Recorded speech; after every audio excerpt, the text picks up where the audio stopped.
Hellen Muthoni nĩaremetwo kũhitha gĩkeno gĩake na nĩarakorirwo akĩingĩra nenda-inĩ ciake cia ũkinyanĩria na gũkorwo akiumbũra na gũshare ndeto ici cia magegania mũno na mafans na arũmĩrĩri ake, kũrĩa arakorirwo akĩmera atĩ ici ndeto no nginya angĩkorwo agĩshare nao, no nginya angĩkorwo akĩmaumbũrĩra.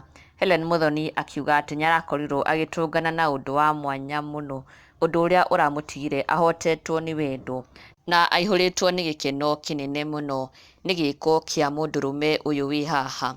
Hellen Muthoni arauga atĩ mwena wa Kikuyu, mwena wa rũngĩrĩ Kikuyu, nĩarakorirwo agĩtũngana na mũndũrũme ũyũ ũrĩa ũracokire gũkorwo akĩmũtiga na gĩkeno kĩnene mũno. She was so humbled nĩ gĩko kĩa mũndũrũme ũyũ. Hellen Muthoni akiuga ũyũ nĩ driver wa ngari cia enabled shuttle cia mwena wa Kikuyu rũngĩrĩ, na Hellen Muthoni akauga atĩ driver ũyũ ngari ĩrĩa atwaraga ĩcoretwo Hellen Muthoni, acorete Hellen Muthoni. On the front hena mbica nene mũno ya Hellen Muthoni na nĩyo ĩno haha. Hellen nĩarakorirwo nginya akĩmĩhũra mbica, nginya arakĩhũra nginya ndereba wa ngari ĩyo mbica na arakorwo akĩmũtũgĩria na kũmwĩra nĩ thengiũ mũno. She gave a big shout out to him.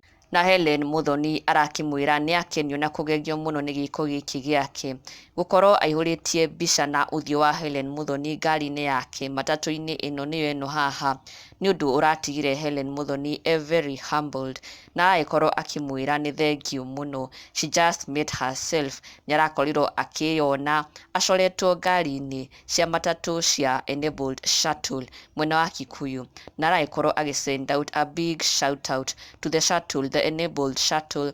Hellen Muthoni akĩmwĩra atĩ he has made her day special. Mũthenya wake ũratuĩkire wa kwagĩra, aihũrĩtwo nĩ gĩkeno kĩnene mũno nĩ kuona gĩko gĩkĩ kĩa ndereba ũyũ, na oho aragĩkorwo akĩra andũ a Kikuyu onao ngatho cia mwanya mũno nĩ ũguo makoretwo makĩmuonia wendo na support yao. Nĩararĩ kũu mwena wa Kikuyu na Hellen onake arakiuga nĩ ngatho cia mwanya mũno nĩ gĩko gĩkĩ kĩa mũndũrũme ũyũ, ndereba ũyũ wa enabled shuttle mwena wa rũngĩrĩ. Na ndũgakĩriganĩrwo gũ-subscribe for the latest and trending Kikuyu celebrity news. Never miss an update. Subscribe now.